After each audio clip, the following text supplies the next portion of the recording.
CovInspiration with Dayo Israel. Today, I am particularly excited. It's going to be a marathon presentation today because today is special. Today is special in the history of Africa.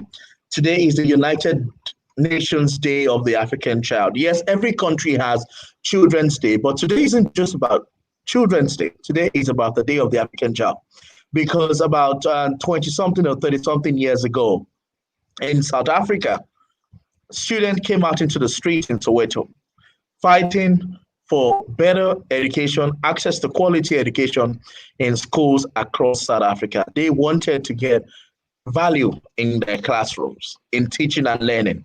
And these children were shot, some were arrested, some were wounded, some were murdered on the street of South Africa, Soweto in particular, on that day. And since 1991, June the 16th has been recognized as the United Nations Day of the African Child. I have with me today two mothers, because when you talk about children and their well-being and their education, it's largely advanced by the mothers, the women, the men too, because I'm a man, we're also concerned, but you can never understand and feel the pain of a woman or the pain of a mother.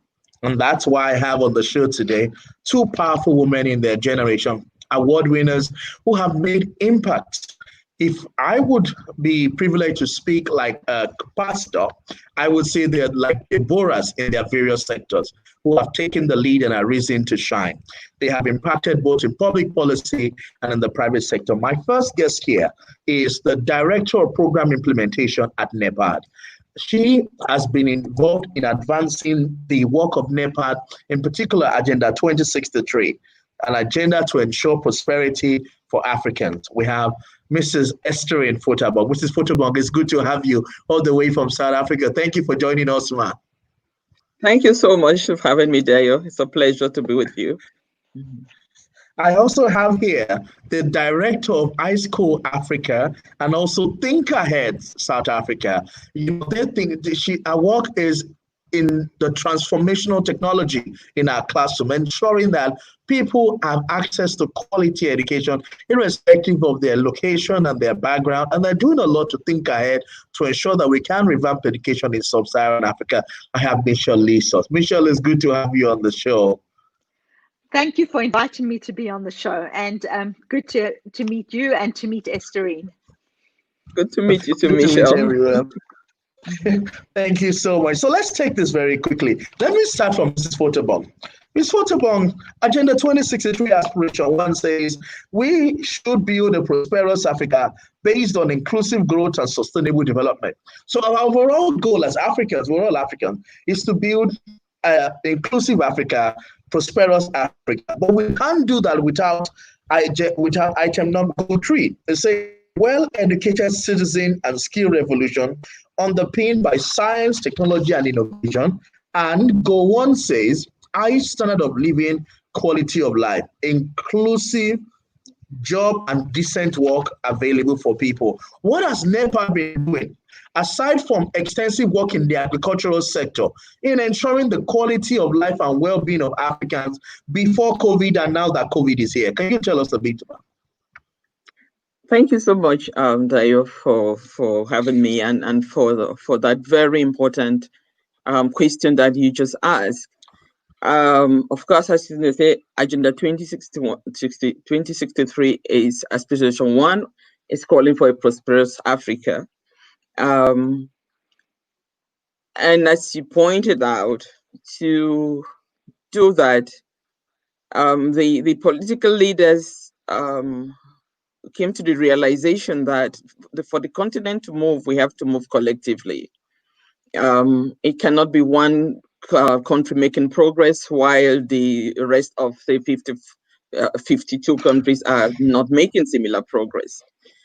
But to achieve the dreams of Agenda 2063, where collectively our countries have inclusive and socio and political growth, the issue of education is central to that transformation agenda. Ultimately, the aim of any system is to have or any countries to have an educational system that equips its children with literacy, numeracy, and wider skills that will enable them to meet their full potential. And of course, when we have our children meeting their full potential, then we will be also addressing the issues of generating jobs that countries need to do, innovation, and general economic growth. So really, to get to that prosperous state and to attain well-being, we really need to focus on our educational system to give our children the basis that they need to be able to, as I said earlier, get their full potential and to be able to get meaningful jobs that then mean something for their quality of life. As we have just seen with this pandemic, unfortunately, we still have inequalities in our system, and we need to address those. So AUDA NEPAD has tried before the pandemic to invest in particularly vocational education. I think most African countries are making quite good progress in terms of tertiary education. But we still need to do more, I think. Of course, we have seen some good news in terms of increase in enrollment in our schools, in primary schools. I think there was a move from about 58 to about 76%. We have seen some closure on the gender gaps, even though it's still there, more still can be done. And but we are still seeing, and some literature says 1 out of 4 young African children are out of school. So you really cannot attain that goal that Agenda 2063 sets for aspiration 1 and 3 for a prosperous Africa if we do not invest in our kids. We do not bridge that gap between enrollment in school and the quality of education that they achieve. So for AUD and NEPAD, we really are putting a lot of emphasis on this. And we have just designed a post-COVID-19 recovery strategy.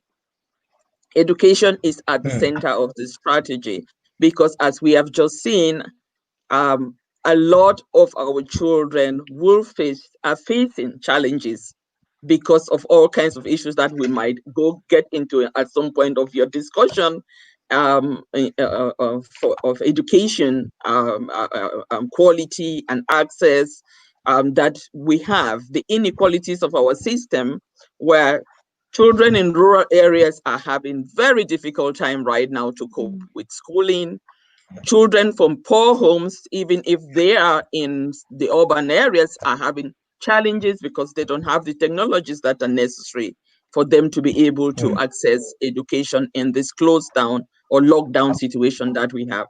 So to just summarize this, AUDA NEPAD, we do believe very strongly that we need to invest heavily in education to be able to attain the objectives of Agenda 2063. Excellent. Thank you so much, Ms. Fotabong. Let me quickly go to Mitchell. Mitchell, this is unprecedented, what is going on now, the COVID-19 and the impact on school. What learning option do you think that learners and educators are left with in this period in particular? So I think I need to stress what Esther has said in terms of the rights for every child to have the skills to prepare them for the future.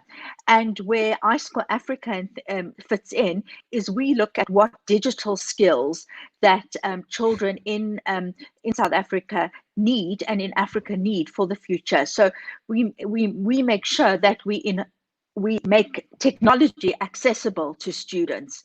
And I think what we've seen with COVID-19 is that in theory, remote learning should enable a fairer education system. And in theory, remote learning should be accessible to everyone. But what happens with a pandemic or a virus, it doesn't create inequalities in a system, but it really does highlight inequalities in a system. And we see that UNESCO points out that disadvantaged communities and children are always most affected. And we see that we see that every day. And we can see that where children are in certain in developing countries and in private sector schooling are having their Zoom lessons and their remote learning, and where the rural, as Esther said, the rural children have not got access. So I think we really need to acknowledge two things here. One is, which fits into the NEPAD, what we are saying with the NEPAD thing. One is we have to acknowledge access to quality content and access to education. And then we also have to look at the well-being of the child and what's happening to the child within this time as well, because it's not just about resources related to subject, but it's also about resources related to well-being and to mental and physical well-being. And I think that's what we've seen. So iSchool Africa, in partnership with a different consortium of partners, is really looking at what innovative solutions can we look at so that we can give every child access to that education without the access to the devices, the infrastructure, the data, and all the basic necessities you need for remote learning. So I think, and I think that's really where we focus on, that area of making technology more accessible to children in the rural and township areas.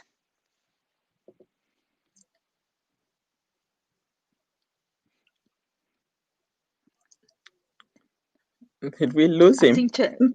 I think really.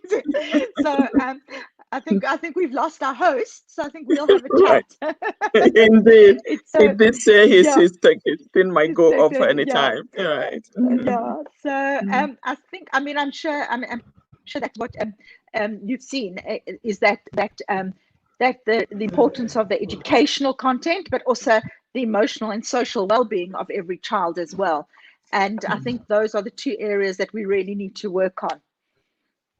Absolutely. Thank you so much, Mitchell. You lost me for a second. I knew that was going to happen. My internet had been acting up. It was a bit bizarre. Mrs. Fotabong, you are originally from Cameroon.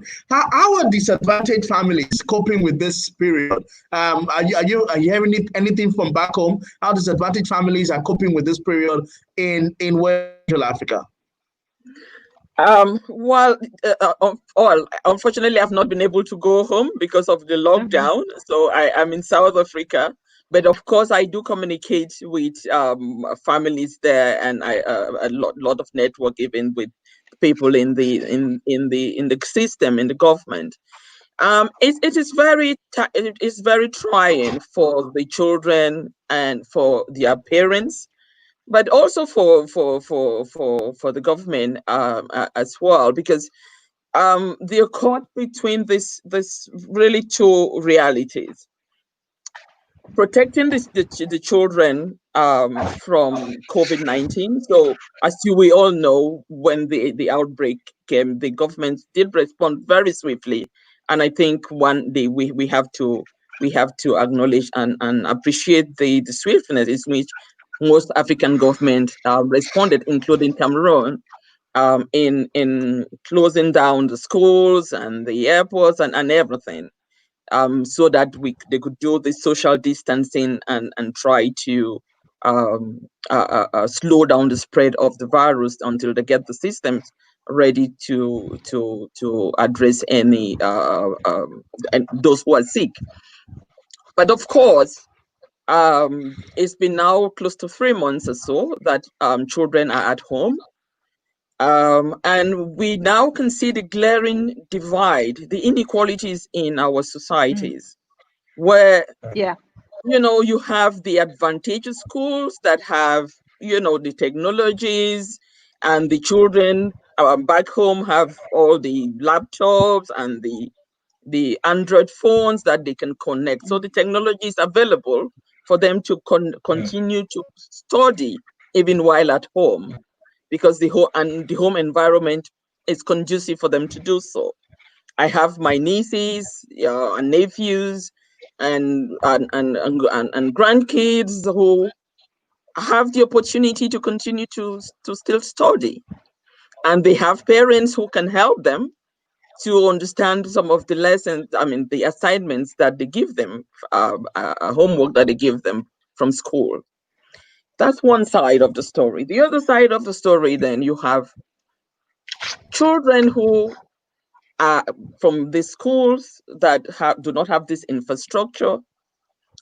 At home, they don't have access to these technologies. At times, their parents are not capable of helping them to do assignments.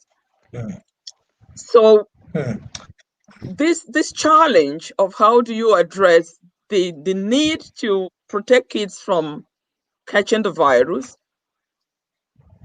but also this need for children to continue their education is a huge one. Because when kids go to school, of course, the very important thing is they go to learn, but also it's where they meet their friends or they play. For some children, we know in our countries, the school feeding programs are very important, because it's when they go to school that they can afford to get a meal for the day. So sitting at home, they won't have that. So the challenge is a big one. How do you balance these two very important needs? It's like two sides of a coin. And the governments are struggling, the parents are struggling, and the kids are struggling. Some of them are anxious, especially those who are in examination classes.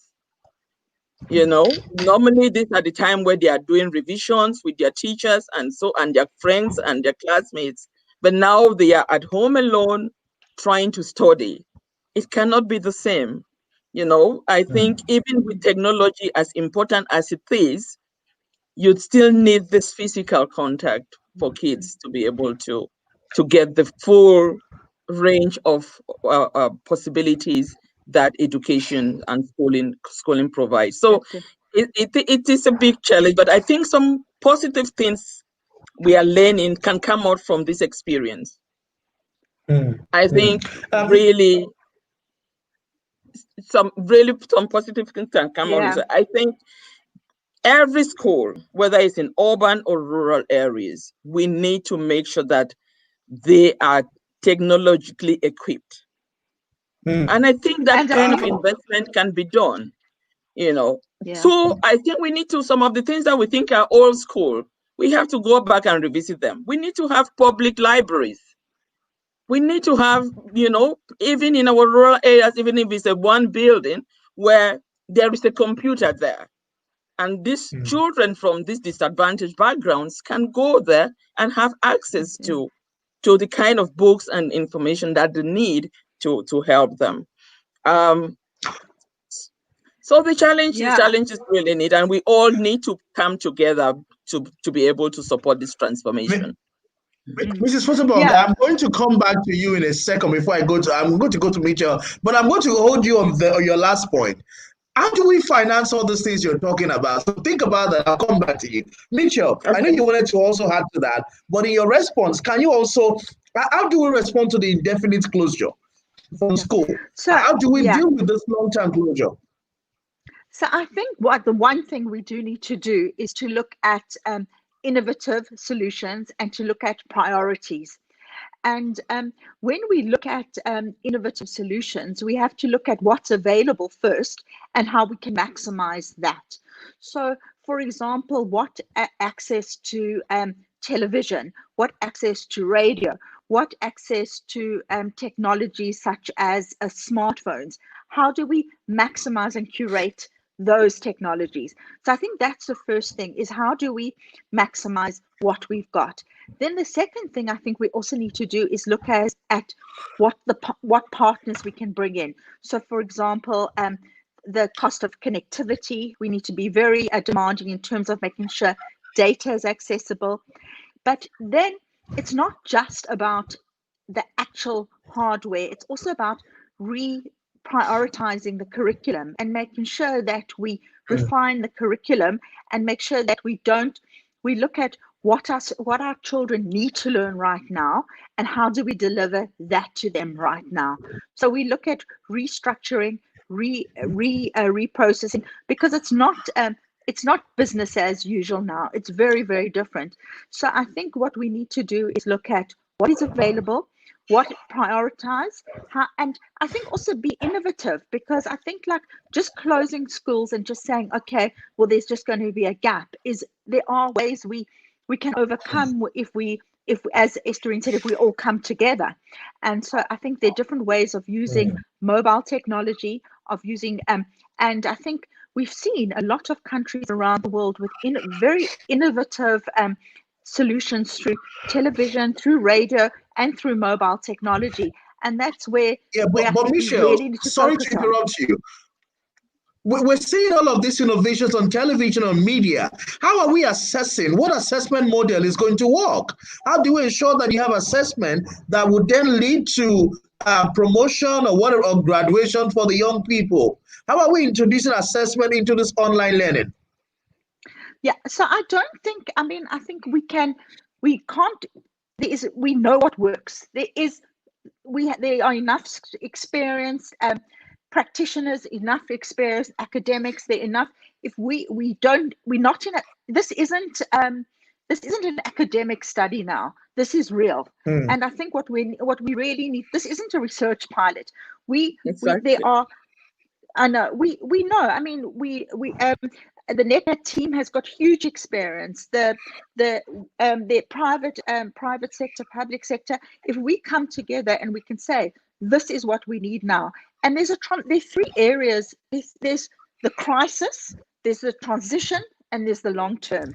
And together we need to work at what do we do in the crisis now, what do we do in the transition, and what do we do in the long term to make sure that we have a more equitable education system, because we can't carry on like this. And I think if we can work on those three stages, I think it will be, and look at what's worked and what suits our context, I think we'll have a better future for the African child. Mrs. Fotabong, how do we finance this? I said I was going to come back to you. How do we finance all this noble idea? Even in this, businesses are not making money, so they're cutting down on the CSR. The economies is being challenged at the moment. How do we finance all this innovation? Thank you. I will start with what Michelle said. We can't chew it all together at the same time, so we need to have a plan. So the immediate response to COVID, the transition, and then the long term. And when we do that plan, then we can see how we do the investments at these different stages. So it really has to be a plan and systematic way of addressing the issues that have been raised. But I think we can look for money. It's all hands on deck, as I said earlier. It has to be through partnerships. Partnership between governments and the private sector, with the development partners and with civil society. I think everyone needs to be able to come. If we want to look for the money, there is money around. If the government can relook at its budgeting, if we say our children are our biggest investments, then the allocation of the national budget should reflect that. So with development partners, I think we have to be structured. If we say you're coming to support, then you have to support the priorities that the governments have defined as priorities for the country with regard to bringing more equitable equity in our educational system. The private sector has to come on board, because if you have skilled young people, these are your workforce of tomorrow. So it's in their interest to also contribute in the training of these young people. And I mean, as Michelle said, we're not just looking at access, you're looking at also the curriculum that needs to be relooked at. And I think the private sector has to come on board and partner with our schools to develop the kinds of skills that will feed the economy of post-COVID recovery. So it's hands on deck in a coordinated manner. I think we will be able to get the resources that we needed. The African Union has set up a fund for post-COVID-19. Right now, it's looking at the immediate responses of PPEs and all of that. But I think the thinking is beyond this immediate response. It will also look at the needs of supporting member states in investing in the critical sectors that needs to be revived post-COVID. Yeah, and I think Mitchell, you're going to say something. Yeah, I think what Mrs. Fotabong said was a really good point, is about the post-COVID-19 skills. So we've always chatted about fourth industrial revolution skills, and we've always chatted about 21st century skills. But once we're over our crisis management, we really have to look at it as an African economy into what skills our youth are going to need to thrive in a post-COVID world. And it will be entrepreneurship, it will be coding, it will be tech savviness, it will be adaptability, it will be problem solving. And I think we need to really not we can't use, if we need to look what funding is available and look at the solutions to, and not really try to find that solution to and then find what will work for our continent, because there's a lot of potential, so we need to make it work. Michelle, it's a disruptive period. You would agree with me. Do you think that the technology innovation during this period would stay? How much do you think the African countries will adopt this new technology? And also, would it replace our teachers? Would it lead to loss of jobs as well? No. So technology, so I think it would be very sad if after this pandemic, we all went back to the old way of education. I think it would be very sad not to take learnings. Technology never will replace the role of teachers. And as Mrs. Fotabong says, it would never replace the role of the physical school. What will change is the role of the teacher and how the school is used, and what the best use of the teacher's skills. But so, for example, when technology first came, there was the concept of the flipped classroom, when teachers were encouraged not to just hand out content because people could get that on the internet, but rather to use teachers to use for critical thinking. So I think the role of the teacher will change. Teachers are going to have to be tech savvy, and there's going to be a lot more of what we call the post-COVID-19 hybrid educational model. That's going to be a mixture between face-to-face and remote. And I think that's going to happen in workspaces as well. And schools are going to start mirroring the workspace. So I think, I can't even remember who said it. There's a old saying that goes, technology will never replace teachers, but it will replace teachers who don't use technology. And I think, I think that's really, and I think really that's where we are. But it is technology is what can make education affordable to everyone in Africa, and we must use it. We mustn't use it as we must use it to make it accessible, and not the other way around. And I feel very strongly about that. Let's hear about your Couch to Class program, because that's such an example of how people are using technology right now while you're at home. Tell us about the Couch to Class program that you think I is hosting. Yeah, so we've set up two programs in this period. The first one is Couch to Class, and that really is support for teachers who are having to change their way of teaching. So it is a Facebook group, Couch to Class, and it really gives tips to teachers around the world, actually, on tips on how to teach now in COVID-19. And it's also high-tech solutions, low-tech solutions, well-being, and just really sharing with each other. Because I think what a lot of people are thinking that teachers are on holiday now, but they're actually not. There's a lot of stress for teachers now, and there's a lot of stress and conflict with whether they should be going back to school, whether they shouldn't. So that's our first key program is Couch to Class. Our next key program, and Mr. Fotabong was talking about partnerships, is called #MyFuture. And we've partnered with iStore, who's given us access to refurbished iPads. And we're going to be looking at getting those refurbished iPads into the hands of learners around South Africa. So I think it is a time to really be thinking about different ways of getting content and curriculum to learners. Let me quickly move to Mrs. Fotabong. You mentioned about the AU funding that you have available for relief, and a lot of it is being focused on PPE at the moment, and on the long term, they would also look at other sectors. Is this going directly to government, or are civil society organizations and social entrepreneurs, social innovators able to also access some of this funding? For now, it's going to government to support and coordinate the purchase of PPEs. So the short answer to that for now is going to government. I think in the long run, they might look at expanding it. But there are other programs that we do have that we were implementing before COVID-19 that we are actually looking at. Maybe we could to do a bit of reprofiling of these programs to see how they can support some of the issues, addressing some of the issues that have been exposed by COVID-19. So, like we have a big program on skills development that we have been running for the past 4 years or so. So we are looking into that program to see how we can restructure it. This particular program, does support civil society as well. I'm going to come back to you, Michelle. I want to dig in. Sorry, Ms. Fotabong. I want to dig in a bit on something.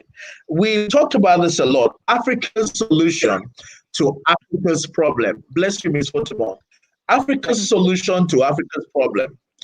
We had the issue of the Madagascar vaccine, and the World Health Organization said we haven't tested this and all of that. How do we begin to solve our own problem by creating our own medicine, our own solution? Can we actually really, truly have Africa's solution to Africa's problem? Let me start from Ms. Fotabong. Dayo, that is a brilliant question and a challenging one. But you're talking to someone who is very convinced that Africans should be looking for a solution. That doesn't mean you don't learn from others. Yeah. But I think exactly. we have such a rich biodiversity. I come from an environmental background. I have worked in environment for long, and the diversity of on African's nature is enormous. I think we need to start valorizing our indigenous knowledge. We need to valorize our biological resources, and we need to go back to this question of what is science. Because the big debate that have happened during, I don't know if you follow the Convention on Biological Diversity, this question on medicinal plants have always been on the cards. So because they have not been this innovation and testing, this like the remedy from Madagascar is not considered to be. Yeah, it's not considered to have been proven science. But I do think that as Africans, we need to take our resources seriously. This is an enormous opportunity to learn, to improve on our traditional practices, and see where we can bring some innovation in, so that we can also maybe identify what are the composition of these traditional remedies that have been discovered. Mind you, a lot of the pharmaceutical industry from developed countries, all these multinationals, they do their bioprospecting in Africa. So the genetic materials that they use for most of the medications are a resource from African forest, from African soil, and all of that. So I think there's a huge opportunity for us to harness our natural resources, our biological resources, to develop the pharmaceutical industry of this continent. We were talking earlier about the new skills that will be necessary post-COVID. When we have just seen in the lockdown, we cannot, these global value chains are problematic. You can't harness resources that you need when you're waiting to get from China or anywhere when the airports are blocked. It is time that we develop our own industry. We develop the skills and the capacity of our young people to invest in drug development. So they can then use this rich biodiversity that we have and develop the pharmaceutical industry of this continent. So we need to recognize traditional knowledge and get it from this realm of juju, this kind of thing that no one knows what to say. Get it out of there, the sangomas and the voodoos and all those things, and bring them. I don't want to use some science, but maybe that's what, bring innovations and valorize this knowledge so that we can mainstream this. Yeah. Mitchell, I want to contribute to this. Yeah, so I don't have as much knowledge as Mrs. Fotabong on this, on the medical and the biological. But two things I would like to add is I absolutely agree that we need solutions that are right for African context, but without not learning from what is going on in different cultures and different markets. And I think that's really important. We mustn't ignore learnings that we can have. So I think that's really important. So, and the other thing is, in order for us to enhance the innovation and to enhance the science, we go back to the very thing we started this conversation with, is getting our education right. And I think, and that is really, and making sure that our education system is allowing for the problem solving, is allowing for the critical thinking, is allowing for looking at an African context and best practice, and I think and best purpose, and I think and then it brings it all together. Michelle, do you think we're doing enough to train the next generation to bring investment into Africa? For example, are we preparing them to be able to, manufacture medicine and vaccines? Are we teaching the right subject even in our schools? Are we just focusing on maths and science and being a doctor and being, the conventional courses? Are we teaching the right things to ensure that we can increase manufacturing and innovation in our young people? I think at the moment, and it's not particular to South Africa, at the moment, our system is very driven towards matric results, and it's very driven towards standard assessment. And so the actual curriculum hasn't been adjusted to meet the needs of fourth industrial revolution skills. And I think that's where we need to work together. So we need to ensure, and it is happening more and more, we need to ensure that there is a lot more integration of the fourth industrial revolution skills. So I think we still need to do that. In terms of higher education, I think we need to also, of course, the medicine and those courses are really important, but I think we also need to look at what vocational skills are needed to build our economy and what technological skills are needed to build our economy. And then I think, but we have to start relooking our basic education curriculum to make sure we're preparing our youth. Ms. Fotabong, how is the AU investing or helping member states to invest in R&D? Because one of the biggest challenge we have is that we have institutions in Africa. We have too many universities with research department who are producing nothing. You know, we have graduates who are studying chemistry and engineering and we're producing nothing. We have not been producing as we should in Africa. Is NEPAD, NEPAD African Union working to ensure that member states are able to actually have impactful, revive industrialization in Africa impactfully? Well, you're right. You know, there is a decision of the AU that says 1% of the GDP of member states to go to science, technology, innovation, and research. This is a policy decision that all member states have signed into. But unfortunately, the progress towards that is slow. Hopefully, I think the realization that more needs to be done will help improve the allocation that's go into research and science and innovation. That's one. But two, I think also maybe there have to be a shift in our universities, because we're talking about curriculum development. There also have to be a mindset change to say that the universities should be actually agents of change and actors in the development space of our countries. So they're not just there to train and produce, you know, people with degrees in chemistry or biology or history and this kind of English literature that nobody, well, I'm not saying they are useless, they are important, but really we can do more hands-on things. I think they need to also question their operational models and say they want to be active actors in driving the development agenda of our countries, which will therefore mean that some of the research that they do should be geared towards getting products in the market, into the market, and not just, you know, doing the research to write a paper and publish a paper and you're satisfied. So I think there have to also be a real rethinking on the way that our universities do operate.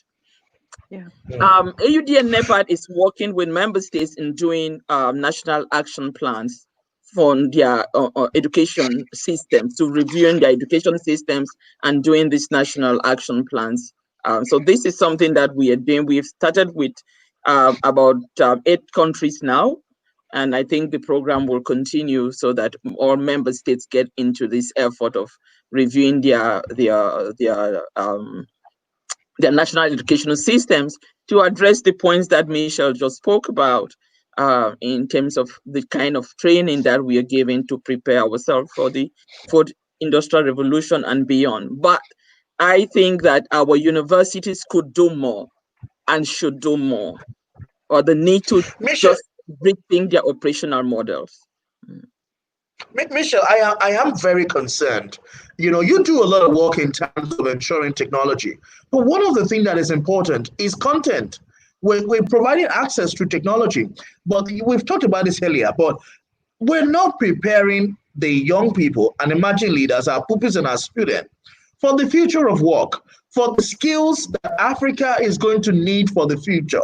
Mrs. Fotabong, she works on the policy dimension. Michelle, what do policymakers need to begin to do on a continental stage? If we have AFTA for the Africa Free Trade Agreement, which is a continental, what solutions do we begin to adopt at a continental level that would ensure that we can improve our curriculum continentally and we can also begin to prepare concertedly for young people and students of Africa for the future of work and for, you know, innovation?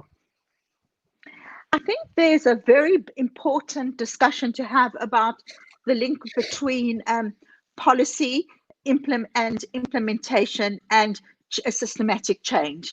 And I think that's really where, and we know that's where the challenge is that when it is actually making the policy and then looking at how it can be systematically implemented. And I think where I've seen a lot of, and for very valid reasons, a lot of, there's been quite a dichotomy between the policy and what's happening on their ground. And I think there's a challenge that we have to, and I'd be interested what Mrs. Fotabong says about that, because she's spot on in terms of institutional change and policy change. And how do we bring policy and implementation closer together? Ms. Fotabong, how do we bring policy and implementation together? Because I'm concerned you're doing a lot. You're working with member states, but how are they actually making these things happen for real? Well, how is it having an impact on the ground? That's a really excellent question, and it's always a challenge. It's something that we need to continuously work on. You know, Dayo, you mentioned you were working in Lagos State, and you have this role of going and supervising all the schools to see what they're doing. I think it starts from there, you know, to first actually consciously make this connection between policy and action.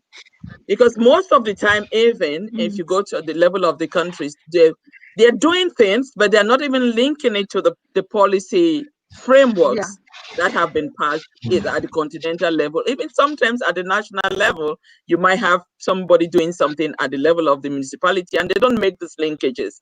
So I think we need to do that.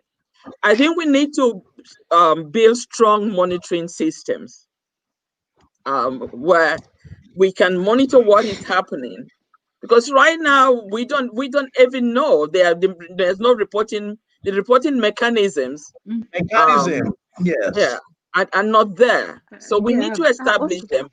You know, if they're there, we need to strengthen them and give the tools that different actors need to do to be able to, because when you have a continental policy, for instance, whether it's the education one or say you mentioned after, there are different actors that will be playing, contributing to its implementation. How does the private sector assess itself, whether they are contributing to meeting that policy goal? How do civil society access themselves? Even how do member states access themselves? So we need those frameworks that will help us to strengthen mechanisms for coordinating, for monitoring, for reporting, so we can see how well we are doing, where the gaps are, and whether these policies are implementable or not, and what needs to be fixed, if something needs to be fixed. We need to put the resources that are needed to be able to support the implementation of these policies that we design. So it is a very important question, and I think it's a challenging one that we need to continuously pay attention to and see how we can strengthen systems that can support that linkage between policy and implementation. And mind you, the policies also should be informed by the implementation on the ground. You know, so we can get realistic policies that can be implemented. You know. Yeah, I think that's a really good point. Henry Ford once said that if we had thought of every eventuality of the car, we'd still be riding horses. And I think that's quite important, because I think we need to develop the frameworks and we need to develop the policies, but also really improve on it. Really be practical. And actually not wait and I think also agree in the implementation and policy. What are the non-negotiables? What are the bare minimums that every school in our country needs to have? But then at the same time, not cater to lowest common denominator, because then we're going to have a country of, then we're not going to have any excellence. But at least we have that framework that brings policy and implementation in a circle together, which I think is really important. Absolutely. One thing I'm concerned about, Ms. Fotabong, you have the Africa peer review mechanism. What is the status of that, and how is that helping to shape implementation of policies at this level? So, for example, this is COVID going on now. How are we using the APRM mechanism to also ensure the member states are working together and learning from each other and saying, how are you dealing with this on this side? What can we learn from you? The peer review mechanism, Mrs. Fotabong. Well, I mean, that's learning. Learning is key. We have to learn from the experiences of others. Now, the peer review mechanism, the APRM, is a governance mechanism, as you know, and even though it's an Can we African adopt the Union. template? Sorry. Can we take from the template and use it in other areas to monitor policy implementation? We can definitely do that, but as you know, also there's Agenda 2063 has the monitoring mechanism. So we have these different processes that could be used. But the point is that you have raised is consciously saying we should use these mechanisms to monitor ourselves, our performance. So the APRM is a governance tool.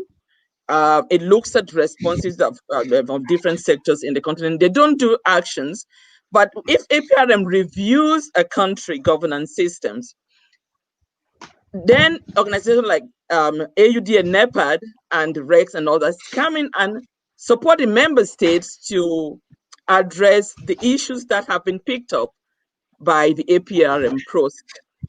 So we just need to make these tools and mechanism work for us. And I do believe that the civil society has an important role, to play in terms of, I mean, not in a negative sense, but reminding us of the commitments and the social compacts that our government have with with its people, and this processes should be used to be able to see how far we are going in terms of improving the well-being of society as a whole. So as I begin to wrap up, I want to change the conversation dimension to an area of interest. The top 6 countries, according to data and the news, who has handled coronavirus very well and managed the crisis in their country, the pandemic, have been countries led by women. How do we improve and increase women's participation in governance and leadership in Africa? Mitchell Lissoos. I think this is a better one for Mrs. Fotabong. But for me, it's like education, education, education. And what we've seen with previous pandemics is that girl children are very most likely not to return to school. So we have to really, really make sure that, and the gender, and we've seen today as well with the gender-based violence stats and everything. So it is something that it has to be top of our agenda.